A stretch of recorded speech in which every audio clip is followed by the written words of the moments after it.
Are you ready to do some hot topics? You can't have it both ways, Lee. I'm ready. Let's do it.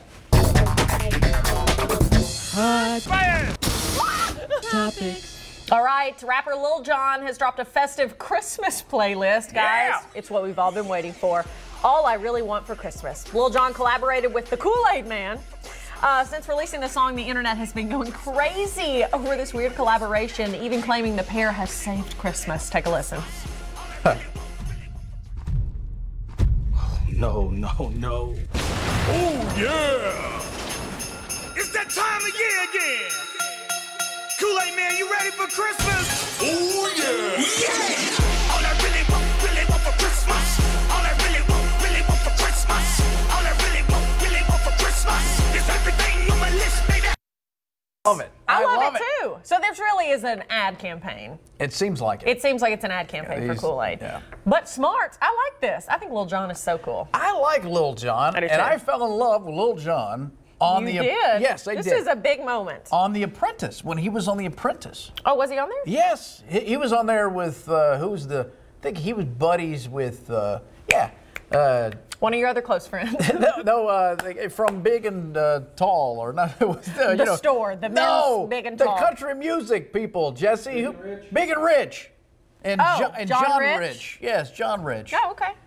And they became buddies. Oh, but combo. You get this because with these reality shows, you get to see a little bit of their personality, and I like Lil Jon a lot. I do too. He seems like a really cool guy. Yeah. And it's fun that he's doing this. All right, a Missouri judge is ordering a man convicted of poaching to watch Disney's Bambi movie repeatedly.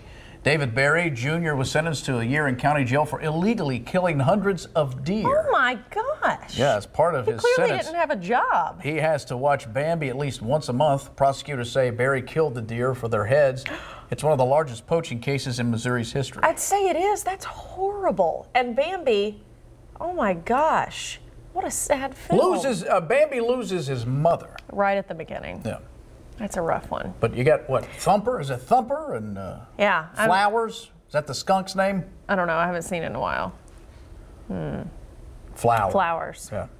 The creators of the popular video game FORTNITE have a battle to fight in court with this guy. Yeah. Actor Alfonso Ribeiro is suing Epic Games, claiming they ripped off his Carlton dance. That's the iconic dance he was known for while playing the role of Carlton Banks on 90s sitcom Fresh Prince of Bel-Air. He's also suing Take-Two Interactive Software that developed the NBA 2K series. The lawsuit claims games creators unfairly profited by incorporating the Carlton dance moves into the games. So you'll see a lot of people doing the Carlton. Well, they call it the FORTNITE dance. I don't know what they exactly call it. But yeah, so he's challenging, saying, no, that's the Carlton, and you guys have just stolen my moves. I think, you'd recognize the Carlton if you see it. It's called Fresh on FORTNITE. That's what it's called. I don't know that. Can you own a set of moves? That's what I'm wondering. Can Michael Jackson say he owns moonwalking? You're right, or the estate. Well, Carlton, I guess that was so tied to Michael his character. Jackson took that from some other people he saw. And as far as we know, Alfonso may have seen somebody else do that. Yeah, or it was just part of his character, and he can make a lot off that because when he does, I remember when he was on dance. Show.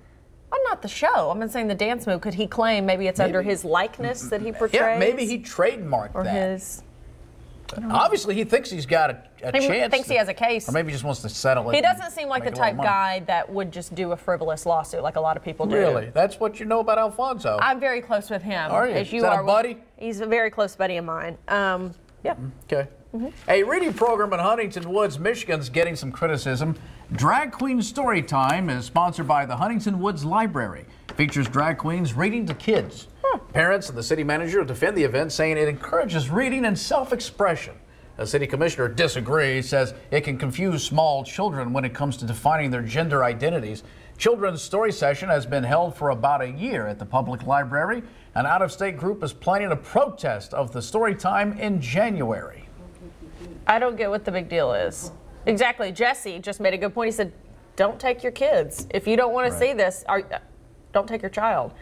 But I don't understand the argument's going to confuse them about gender. It's not like the drag queen that goes up there is like, I'm a man, but here I am, dressed most like a drag woman. queens don't say that. They don't say that. So that's their whole if you're persona. a kid, you're just going to think that's That's a big lady. That's what you're going to think if you're a kid. That's a big lady. That's what I'm thinking. They're just going to probably ask. Yeah, I guess I don't get that. Have you ever argument. met somebody and you were a little confused by it? Excuse me? Well, you know, a lady or a guy and you're not quite sure. Oh, like an androgynous. Well, I don't know. I wouldn't say androgynous. I would just say they're large. Oh. Like tall and large. And then you think, is this a man or a woman? Yeah. Has that ever happened to you? I've seen some, people where I can't decide if it's a man or a woman. And then I think. Like that's such an inappropriate question. It is.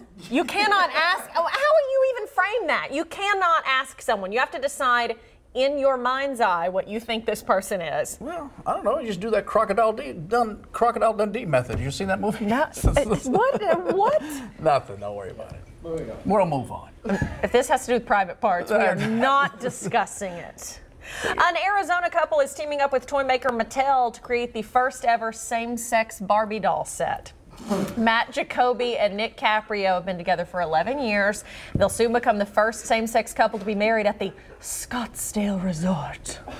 Recently, the two were shopping for a wedding-related birthday gift for their niece when they realized there aren't any same-sex marriage dolls for kids. The couple bought Mattel's Barbie and Ken wedding set, replaced the bride with another Ken doll dressed in a tux. Here it is. They shared a photo of the makeshift set on social media.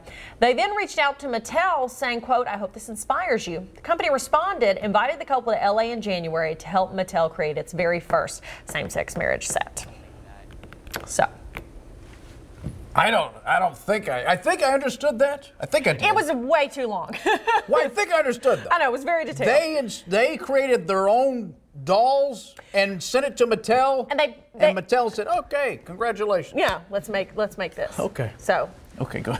All right. Okay. A 3-year-old Drake Winslow has made history because he sang the national anthem during Monday night's Syracuse Niagara women's basketball game at the Carrier Dome. Aww. He sang without any accompaniment. Drake has become the youngest anthem singer in Carrier Dome history.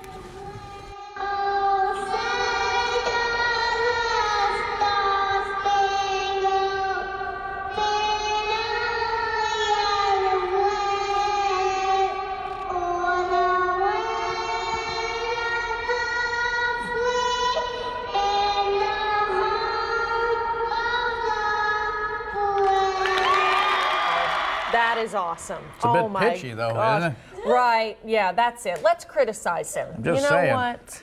What a little cutie. No, he's adorable. He is. And patriotic. I'm happy for the kid. He's got the record. He's a patriot. But wow. Let's not pretend that was great. What is wrong with you? I'm just saying, did that sound good to you? I agree with you at home. If you're at home right now thinking that guy is an a-hole, then you're right. That is horrible. That kid? You're talking about that kid? No, you!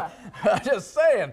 How dare you criticize a child? Listen, if you want him to sing at the family, and you want to put the family through it, that's fine. Hey, little what's-his-face, Drake's going to sing for everybody. Sit and listen to it. Let's go to the Carrier Dome and put 30,000 people through it. It's a big deal. There he is again. He's a cute kid.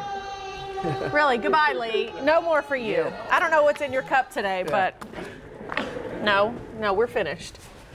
Anyway. A Utah principal did his best Elf on the Shelf impression to help his students stay on the nice list. The high school principal dressed up and appeared in front of a high school full of teens. His elf impression has gone viral. Wow. Okay, I guess we're going to pretend this is normal. No one said this is normal. Those are today's hot topics.